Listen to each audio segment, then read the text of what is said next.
Hello guys, welcome to Techavro channel. Hope you're doing well. In this video I'm going to show you how to set your locations on Google Maps.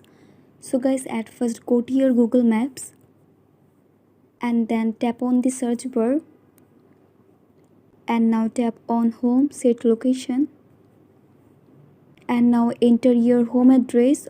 And guys, there have another way to set home address very easily, so you can use your current location. So I'm selecting this one. Now tap on continue, tap on OK, hold a second, and now tap on save. So guys, as you can see, your location has been saved. Now go back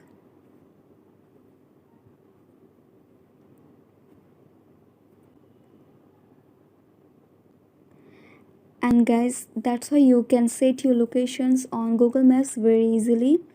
So guys, I hope this video was helpful to you. If it was, then please give a thumbs up and hit the subscribe button, and thanks for watching the video.